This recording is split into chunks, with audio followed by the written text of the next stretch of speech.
this morning we're going to really focus on citizen engagement, local government, and we're going to have a keynote, an introduction and a keynote, and then we're going to have a couple of award presentations for two cities, and then we are going to do the World Cafe again. So I think you're in for a treat on all those counts. So Doug, if I could invite you up to the stage to provide some introduction remarks for Valerie Lemmie. Doug hails from Denver and has served in all three sectors over his career. He was a city councilor in Denver for 8 years and was a federal employee and was a state representative, both a state representative and a state senator, and was a candidate for mayor and worked on a business in the business context and a nonprofit. So he covers the span of what the National Civic League is all about in terms of connecting sectors. And Doug, welcome. Thank you, Bob. Thank you, Bob. No one could be a more appropriate board chair for the National Civic League than Valerie Lemmie. The National Civic League was founded 125 years ago. In fact, we're celebrating our anniversary this year by a group of civic leaders, about 100 people who came together in 1894, people like Theodore Roosevelt before he was president and Louis Brandeis before he was a judge of the Supreme Court, and others who were concerned about partisanship and corruption at the local level in our country. And over those 125 years, set about to create the city manager system and help to professionalize local government. Along the way, around 35 years ago, we found that perhaps we'd gone too far, that it was great that we had professionals running cities, but that we also need to include the public, citizens, residents, business people, nonprofits. And so we began to focus more on civic engagement and being inclusive. So our All-America Cities program designates communities based on their civic engagement. And our journal, I brought some copies of some of our publications and journals in the back, focus on what works. Yesterday, I heard a lot about listening, about collaborating, and this is something that we talk a lot about. And it's also something that the Kettering Foundation talks about. The Kettering Foundation is based in Dayton, Ohio, and researches democratic practices and principles and how things work at the local level. And they reach into the minds of people in those communities, whether they're community leaders or designated leaders or academics, and try to understand how things work and how they could work better. And as the director of exploratory research, Valerie Lemmie doesn't just sit at a computer and Google all day or read books to do their research. She brings people together to actively listen to people who are collaborating in communities to solve problems. The Kettering Foundation has something they call wicked problems, and I won't take away her speech here. But they're problems that are particularly difficult, and they don't have an easy solution. It's more a matter of managing those problems. And when the foundation does research, again, they ask people, they listen to people who are in positions of helping to manage those kinds of wicked problems. Now, Valerie is not someone who just studies this. She has also practiced civic engagement and democratic governance. She was the city manager in Dayton, Ohio, Cincinnati, and also Petersburg, Virginia, one of the first African-American women to be a city manager. And she's also served as a commissioner on the Public Utilities Commission in the state of Ohio, and has been an adjunct professor at Howard University and the University of Dayton. She's a Napa Fellow. She's on the executive committee of the Deliberative Democracy Consortium. So she's well connected around the country with practitioners and has practiced this work herself. So she brings not only knowledge and experience, but a passion for this work, having been doing this work for a few decades, we won't say how many, and helping the Kettering Foundation really get underneath public problem solving to help what we're all doing, which is a movement towards solving problems at the local level. So please welcome Valerie Lemmie.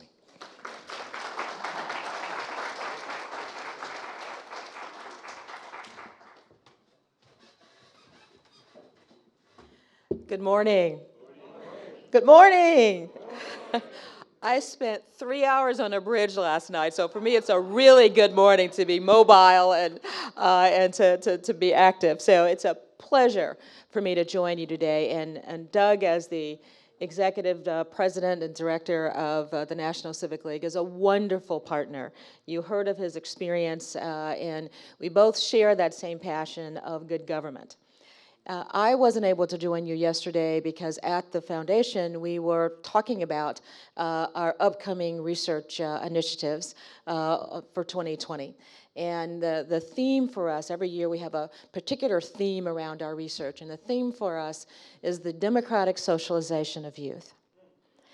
And I don't know about you, but when I think about the democratic socialization of youth, I hearken back to my own youth and what was happening with me and my own democratic socialization. And I urge you to sort of dream and think about that with me. I am the first generation of African Americans to attend integrated schools. And the challenges that wrought, and certainly the opportunities that it created. That experience of my parents and other family members demanding my right to a public education in an integrated environment, one that they believed at the time would be better, more resources, more exposure, stronger curriculum, and the idea that I was, in fact, equal to anyone. And in my family, I was raised to believe that I could do whatever I wanted to do if I was willing to work for it. And so I got my undergraduate degree in political science and went on to graduate school, decided that I wanted to give back to my community. And for those of you who are familiar with Du Bois, you'll know this notion of the talented 10th. And clearly when you have been active as a minority group in a society for centuries, the notion that you have some responsibility to others is not only some personal, but in my community it was something that was expected of young people. And the adults felt themselves paving the way for us. So my community expected it, my family expected it, but so did I. The choice we all make is how do you give back and what does giving back look like? And for me, I decided that I could give back by working within the system to change the system so that the system was responsive and open and there was access for everyone. And hence my desire to become a city manager. Well, as a trained public administrator, I understood, and a kind of scholar of the progressive era, my sense that as a professional, I was to add value to the life of the community and bring democratic values into the process, that I was to make it better for others. And so over the course of my career, I learned that while that is important as a professional to bring my skills and talents and abilities to the work inside City Hall and outside City Hall, I realized that I was doing it for people based on what I thought they needed, rather than doing it with people based on what they thought they needed.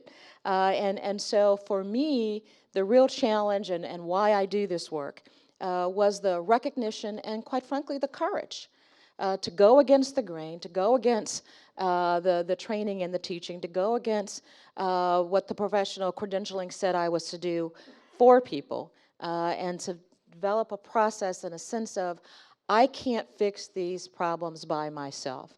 Shootings on the street corner, I can't do it, the police chief can't do it. It requires us to work with the community.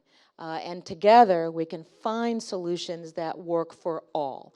And so the courage of recognizing that I had to give up some power, but gain an opportunity to really make a true difference in a community, and that's helping to develop the capacity and the abilities not only of public officials and city staff, but in fact of the entire community. And that not only did they learn, but so did I. Because this work, as you know, is an art and not a science. And so I hope as you think about your own socialization, you think about the generation that will be coming behind us, you think about what is it that was a catalyzing moment for you? What was it that made you decide that this was important work that you wanted to do? We heard the vice mayor say that she didn't like what she saw going on in her community and wanted to get involved. And I know, since you are here today, that there was something that catalyzed you. And I want you to think about that as I make my presentation today. What I'd like to do is really talk about several things around how democratic work can be done in communities. And I'm going to define these terms in just a bit. But the key theme is democracy requires an engaged citizenry that co-produces public goods and services. As I mentioned in my personal exploration over the course of my career, the recognition that I couldn't do it alone, no matter how hard I worked, no matter how much I wanted to do it, and then realizing that I shouldn't do it alone, that a community is not me. A community is everybody who lives there. And the Kettering Foundation is a wonderful place to work because it recognizes the power of citizens, not based on a legal definition, but on the practice of work that's required for democracies to be sustained. And so the key points that I'd like to have you think about there are citizens. Right now, what's going on? They feel alienated from government. There's a mutual mistrust. Public officials often feel that citizens don't want to be engaged, don't want to show up, don't want to be involved. And so there's suspicion, there's not trust. And you can't get anything accomplished in a community if there's not trust, if there's not a willingness to talk together, to work through issues. Public officials also think that, as I mentioned, citizens are apathetic. One of those reasons might be because we invite them to our meeting, and when they don't show up, we say, well, see, I told you. Instead of them recognizing that maybe them inviting us to a meeting on a topic we didn't care about is why we didn't show up. At a time that wasn't convenient for us is why we didn't show up. Or a past practice of them telling us what they thought should be done without asking what our opinion was might be why we didn't show up. So to talk a little bit about that as well. Also, to restore trust that citizens have in the community, our research says that you do that by working together.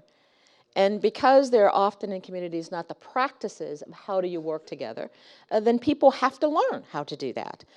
And one way to do that is to create the places, civic spaces, if you will, where citizens and public officials can come together and learn how to work together to solve shared common problems. And we're not talking about citizens suddenly running City Hall. We are really talking about those wicked problems that my colleague and friend Doug mentioned. And I know Francis is out there and has talked about those wicked problems as well.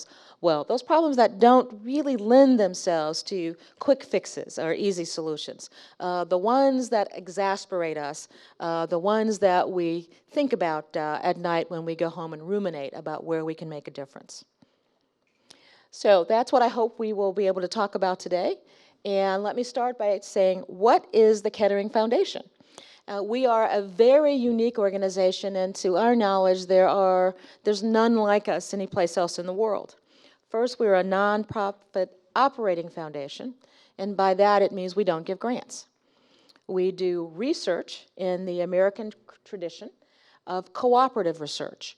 And Charles Kettering was the founder of the organization, as you can tell by the name, but more importantly, who was he? He was an innovator, he was a problem solver, he was an engineer. At the turn of the last century, his first job out of engineering school at Ohio State was with a company in Dayton called the National Cash Register Company, NCR. And NCR at that time, cash registers were manual. And it took forever to process it, and there weren't receipts. And so he electrified the cash register. And from that innovation, he recognized, well, you know, there are other things out here that could be electrified, including the automobile. So he created the automatic self-starter. And while today you now push a button, he gets a little bit of money every time that car is turned on. Over the course of his life, he was the director of research for General Motors and worked in collaboration with Sloan, who was then the CEO, and Sloan Kettering Hospital in New York is a recognition of part of the collaboration they did. But Kettering's idea was that as an engineer, he thought he could solve world hunger. And so his early research was around how to do that. He thought if there was a magic bean that could be invented to solve problems, that there would not be starvation. But over time, he realized that, well, you know, even if there was this magic bean, the politics of a place could make it not equally distributed, not available to people. And then the foundation began to study politics and what happens in places and communities. And so that tradition of cooperative research is a recognition that people and politics are the world we live in, and if we really want to make a difference, that's where we as a foundation have to spend our time, that's where we have to conduct our research. And we do that research from the perspective of citizens as opposed to institutions. So we study what people working with institutions can do collaboratively to affect the problems in their communities, in their neighborhoods, and quite frankly, in their lives. And how do we do that? Doug gave you some hints. First of all, we have this great tagline, what does it take democracy to work as it should? And that really is what we spend our time on. How can we make it work as it should? What are the ways we do that? And we look through a couple of lenses, institutions, communities, and citizens. And we do that through a global network of scholars and practitioners. Some of you in the room over dinner talked about the work in Panama City, and I know others of you have had connections through the National Issues Forum and other kinds of projects that the Foundation has been involved in. So we undertake research by learning and exploring what you do and others do, and we ask you to share it with us, we talk about it with you, we ask you to write about it, we write about it, and then we share it in now an expanding network that reaches really all over the world. I think there's something like 88 countries where people have translated our work, they're engaged in some of our meetings, and certainly have been employing some of our research findings. We don't have answers. That's not what we do. We don't have best practices, which when you work with public officials is really hard because, you know, what is the magic bean? What is the nugget that can get it done? And what we try to do is to give you a sense of what's going on out there, what are some of the innovations, what are people doing, what are some possibilities, what does our research show? And then from that, let you decide how you might incorporate these learnings into the work you do, either as a citizen or as a public official. So the first thing that we find we have to talk about with people is basic, what is democracy? There's a very different set of discussions and definitions of democracy depending on where you live and at times your political persuasion. Our colleagues in China call themselves a democracy. But their democracy is not as we Americans understand democracy. And so our definition of democracy is also unique. It's not exactly the definition that you might find in the Constitution that was developed not necessarily as a democracy, but as a republic. And it was based on a series of compromises. So for us, democracy is developed as a counter to arbitrary rule by a sole ruler, And it existed long before the world was created. Dr. Matthews, our president and CEO, likes to talk about, democracy being in those early African villages where people first came to walk on two legs, first came to live in communities and determine how they could survive. And they had to figure out a way of talking, of working together in order to get along and, again, survive and eat. And so that political system in which the citizenry, the demos, has the power, the kratos, to rule itself. Citizens generate their power by working together to produce goods that make it better for everyone. And these are goods that only they can produce. And citizens making decisions on how to address shared problems, for us, is the essence of democracy. A little quote, it may be a little hard to read, that navy blue doesn't show up as well on a large screen, but democracy is not just a matter of electing governments and holding elections. It's not just procedures, but a value, a daily exercise of the equality of human beings. So what are some of the problems that are growing in our democracy? Well, first, as I mentioned earlier, the mutual distrust between citizens and public institutions. Western liberal democracies are under threat all over the world. And there is a challenge being raised to whether or not a Republican democracy as we know it is the best democracy. Many of you are in university environments, political science departments, where this argument rages as to whether or not a democratic society like the Chinese, where you are guaranteed safety over anything else, or in other parts of Asia where the market factors may be open, but again, the rights that we take for granted, the First Amendment rights, don't exist anymore. So what kind of democracy do we want? And as we talk about the democratic socialization of youth, what kind of democracy are they seeing us practice? And how are we teaching them what a democracy can and should be? Young people and many people throughout the community see political elites as out of touch and failing to represent the interest of ordinary people. And how many of you hear that in your own communities? Popular dissatisfaction with the status quo and a desire for radical change is in rise in populist movements. Intense polarization now marks our institutional and governmental politics, and we've all been watching what's been happening in Washington. We've got to do something differently. We've got to find a way to make democracy work as it should, and more importantly, for our communities to be viable, sustainable, and for everyone to feel included in the opportunities for a higher quality of life. So what are some of the barriers? What's standing in the way? Well, the real challenge and where we at the Foundation see the work can be done and the opportunities exist is around those wicked community problems. And there is an official definition of that, but for the moment, wicked problems include nearly all public policy issues, whether the question concerns the freeway location, the adjustment of a tax rate, or the modification of a school curricula, or the confrontation of crime. And what does a wicked problem mean? Well, first of all, it doesn't have any stopping rules. I mean, there's no solution necessarily. Poverty, as an example. But there are things that you can do to ameliorate it. There are ways you can find to address the human characteristics and needs of people that find themselves in poverty.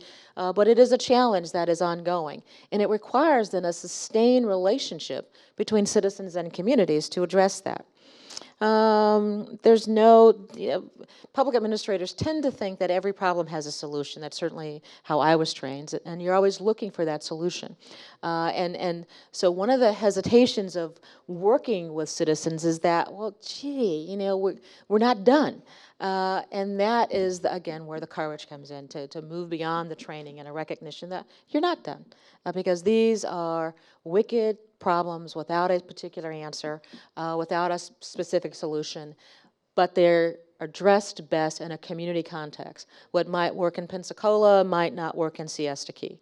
But you got to find the relationship between people and institutions such that you can reach the common ground necessary to move forward. In order to come together, it's not just citizens sitting at a table and listening to what public officials have to say, or vice versa. It's not a city hall meeting and citizens come in and talk for 3 minutes at public comment.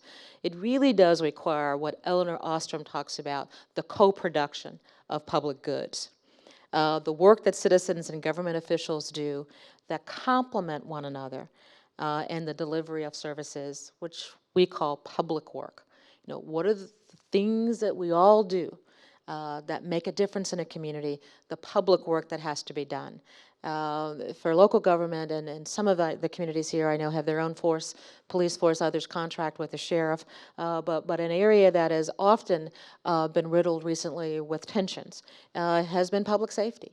And one of the areas of research that I'm involved in at the foundation is working with communities where they have decided to redefine what safety means and what safety looks like, and to do that as a citizen-driven initiative, working with institutions and with, of course, the police department. So that they are co-creating, if you will, sort of definitions of what the expectations of the public service providers are and what the responsibilities and expectations of citizens are. A public good or service is contributed by individuals who are not in the same organization. As Elinor Ostrom, a prize-winning Nobel laureate on this work, came to help us realize that the work of citizens, to the extent that city managers are quantifiers, economy, efficiency, and effectiveness, citizens' work can be quantified as well. There's an economic contribution that citizens make to problem solving that you can calculate in your formulation of what it takes and what it costs to address issues. Products from the work of citizens that complement institutions do so because civic work is different from institutional work. The work that people do in a community is different work. It's important work, and it's absolutely necessary to the resolution of wicked community problems. And I think about a situation in Cincinnati when I was a city manager there, and it's sort of for the larger institution of the city, it's kind of a problem in low-income neighborhoods. People came down to the city hall and they complained about drug dealing in their neighborhood. I think many of you probably have heard that or maybe even seen it. And so they did what neighborhood groups do. They go down to city hall and they complained, and in the 3 minutes they have to talk before the city council. And normally nobody, quite frankly, is paying that much attention. But I did hear them and I did say, you know, come and talk to me. You know, I'm the city manager. Let's talk about it. And so we went out to the community, and I took the department heads and the police chief, and they talked about what their concerns were around public safety. And I say, so chief, well, what do you think? There's nothing we could do. You live in a bad neighborhood. It's like, oh, this is really the answer that's going to fix this problem. They're really going to be happy when we walk out of the door. So we said, well, what do you think can be done? And that was the magic question. What can you do to make the difference? And what they did was say, well, the drug dealing is occurring on a pedestrian bridge, an overpass over the highway. At night, when it's dark, there's shrubbery that is covering what goes on. It's elevated, so it's hard for people to see, but the traffic is coming in and out of neighborhoods. And it's not safe. It's also violent at times. And so, guess what they suggested we do? Something we absolutely never would have thought of. Well, their suggestion was to make it uncomfortable for the drug dealers to sit on the pedestrian bridge. And their solution was, so my job as the public official is to figure out how to make things happen. So we allowed them to deface public property and put plastic Easter eggs on the bridge to glue them on, to make bumps so that it was uncomfortable for people to sit. Wow. Co-production. Now, our job was to then trim the trees, put some lights up, and have bike patrols. I mean, that was really our work.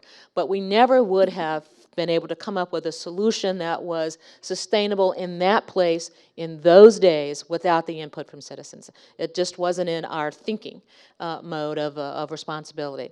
And so in small instances, were there drug deals going other places? Absolutely.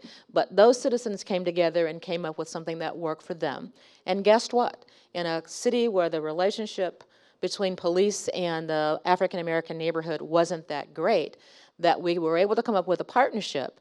Not only did they have a project of gluing the eggs on a community project, but they invited neighboring associations. We then had the police band play.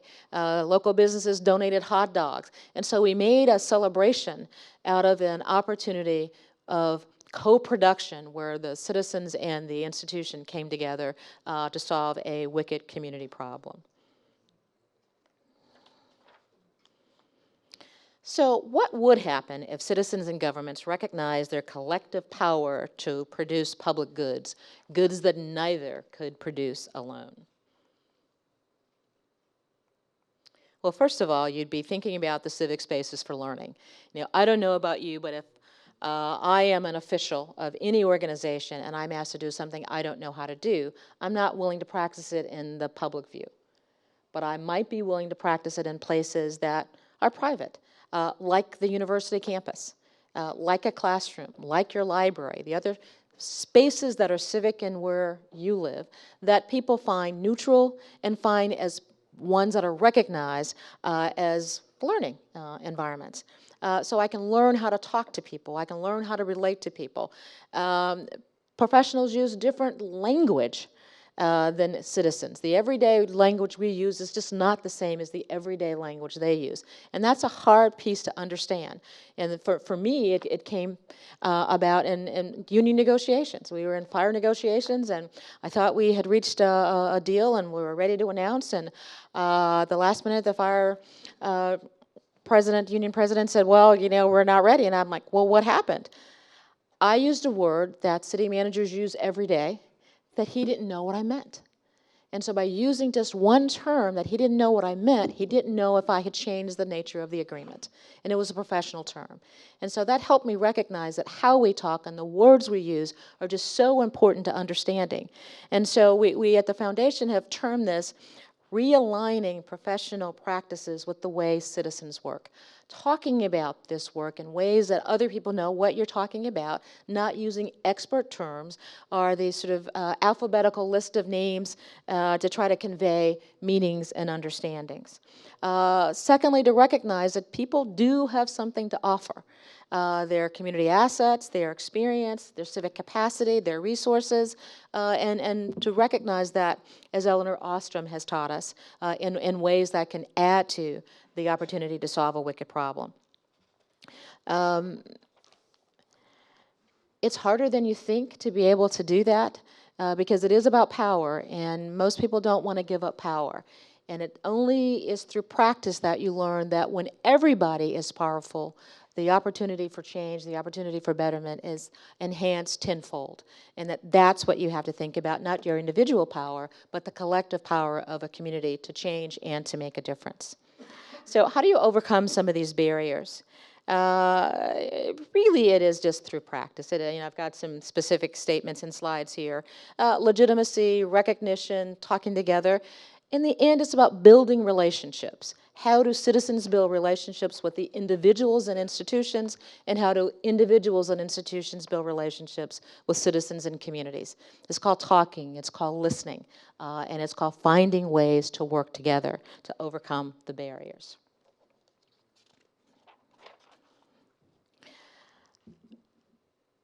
I found city management to be one of the most exciting, dynamic roles I ever had. I love being a city manager. But it was also one of the most challenging. And wicked community problems are that because it's not easy to quantify what they are, and there's a yin and the yang. And so you have to have something called relentless patience in order to do this work. The relentlessness of not letting go, of not quitting, of not stopping, and the patience to recognize when it's time to say, phew, we got something accomplished. Let's rest, let's think about it, let's reflect on what we learned, let's reflect on what we did, let's get our energy back, and then keep going. You're not going to solve any problem overnight. If it took generations for problems to be solved, they're not going to be solved overnight. In Cincinnati, we spent 5 years in a collaborative agreement between the African American community that might have been racially profiled, the police department, the police union, and City Hall. It was some of the most difficult work as a city manager I have ever done, because the relationships had been stressed out for 50 years. And after the 15th African-American male shooting at night in a dark alley under questionable circumstances, the city blew up. And how do you work in a place where there's absolutely no trust, where there is a national boycott, where there has been a riot in the streets, where we're being boycotted and picketed every day, no justice, no peace? Takes courage. It takes time, and it takes thoughtful recognition that you have got to not only listen to what people have to say, but you've got to figure out how to listen and work together if that community is going to survive, if it is going to be sustained. And even in tough times, when you have horrendous things that you have to work through, that the courage of networks and of partnerships really becomes important. Bob and some of his colleagues in those rough years were there. Study circles and other kinds of civic organizations were there to teach us all how to learn how to put the crap behind us of what we'd grown up with, or some insult we had felt, and to remember to put the community first, and to put our young people and their future first. And that really is about the way you start to overcome barriers, to recognize, as the Civic League talks about it, that greater good, this sort of good government notion, the difference of giving something back to your community in ways that the community can use and needs and wants them, and that are defined by the community. Now, when we talk about our work, we talk about it in the context of the particulars that one needs to really focus on. And that is something we call democratic practices. Ultimately, this work is about how do we name a problem together, not in professional terms, but in terms that the community can understand and recognize. And more importantly, where citizens can recognize that there's an implication for them in the way we name a problem to help address and fix the problem. It is in how we frame the options and solutions to the problem in ways that, again, include and engage all people in the community, not just a handful, and certainly not just public institutions. And that we deliberate. We talk about, what are the options mean and what are the trade-offs, and that we recognize that there are going to be tensions out there. We don't all agree on the way forward. And a deliberative process allows us to work through those tensions and to recognize trade-offs. I always think of the example of a gentleman who said, I am against taxes. I am not going to support the bond referendum to increase the levy for school taxes. My kids are grown and gone. I don't trust the school board, the school system. I'm not going to support that. But in a deliberative environment, when he recognized that some of his neighbors, absent the ability of the school to bus kids in the neighborhood to the building, they weren't going to be able to get there. A single mother, I have a job, I've got to be there at a certain time. I don't have a job that allows me the flexibility to be late without losing pay and possibly losing my job. And absent the bus, my kids aren't going to get to school safely. They have to traverse areas in this community that just aren't safe for them. Well, in a conversation of recognizing, as a neighbor, what I'm going through, this gentleman changed his view on that particular tax at that particular time. He was still against taxes in general, but he recognized the impact that this levy had on the families in his community. And he cared about his community, he cared about his neighbors, he knew the kids. And so in a deliberative environment, when I can share my experiences and how something affects me personally, oftentimes people are able to reach something called common ground. When I recognize the implications of what's happening in the community for you. I want this to be a viable community. I want young people to live here because I want this community to grow and develop and to be prosperous. And that means they have to have a good education. And when I hear the personal stories and experiences of others, when I struggle through what it would take for me to support a tax levy in this example, and the implications of that, that reaching common ground, that working through the tensions and creating some trade-offs that we can all live with is what a deliberative process will help you do. And that's really where the learning has to come in. Those civic spaces need to be created where you can have a deliberative environment on how we can work through a tough issue and reach common ground. Again, I may not change my mind, but I'm willing to live with this decision for this moment. As a part of a process, it gives me a sense of what then we can do about it, what role I can play, what I can act to do. It gives us an opportunity to better identify all of the community resources that might be needed to be brought to bear on a particular issue. It also gives us a chance to reflect and think about what we're learning when we come together as a community to solve a problem. Elected officials may or may not be part of the deliberative process. If they are, you've got their input. If they're not, you can share with them the results of these deliberative conversations as it might inform their public policy decisions. And so there are lots of ways that you can use a deliberative process, but more importantly, it helps guide a community, and then you move away from the interest groups and the relationships that have influenced elite decision-making over generations, and you move it to a field where you can tell your elected officials that, as you were doing with the World Cafe yesterday and you will do today, that hundreds of people in our community over the course of 6 months met and deliberated on topic A. And this is generally what the tensions were. These are the trade-offs people were willing to make. This is how they saw themselves being involved. And this is the work that we think can be done. And when you present that information to an elected official, it's hard to be persuaded by a single interest group when you've got that kind of collective information about what people are willing to do and what people are willing to live with. And I'm pleased to say that we have some experiments going on in Washington, D.C., with about 12 now members of Congress who are looking at online deliberation in their districts to help inform them about issues that are likely to come before them in the future for policy questions or possibly for a vote. And so what we are saying is that communities must practice complementary public acting. You've got to learn how to work together.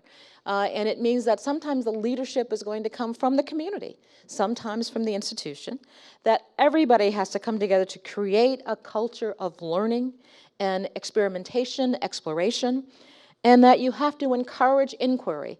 It was when we asked the question in Cincinnati of what do you think we should do that we had the breakthrough. That's when learning occurred. That's when we were able to start to figure out how we can work together. So as I wind down, divisions occur based on differences in values and goals. I think we all know that because we work in communities. But people are not apathetic. They really do care about things, but they care about what they care about, which may or may not be what the institution is interested in at the moment. And so finding where that bridge is and recognizing that if you want to engage people, engage them in something that they care about. And what do most of us care about most? All the time, our children. Our children. So find where that common interest is and use that to build the bridge and the relationship.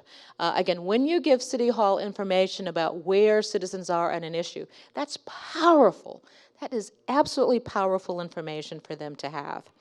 Resources always exist to solve problems. We find a way to find the resources we need on things we care about. And not everything is about money. Sometimes it's about organization. Sometimes it's about that collective or complementary public acting together. Citizens can do some things that government can't, vice versa.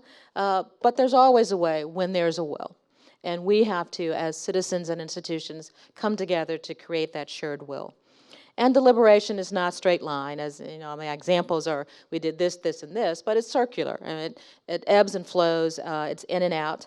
But don't think about checking a box. It's really not about, oh, we did this, so now we're done.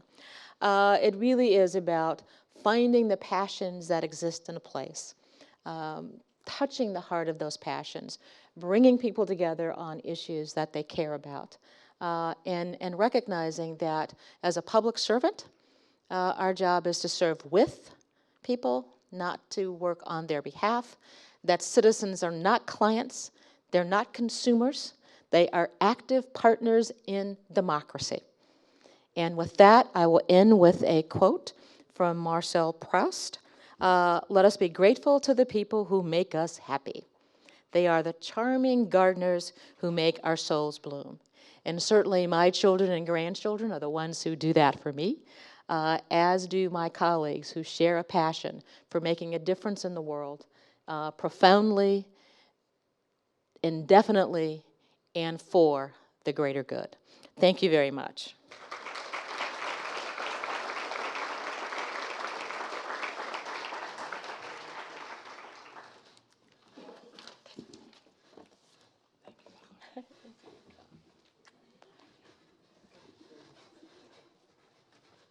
All right. Well, Valerie wasn't here yesterday with us, but the themes continue, and so I really appreciate the thoughts that you've expressed, and inspiring thoughts.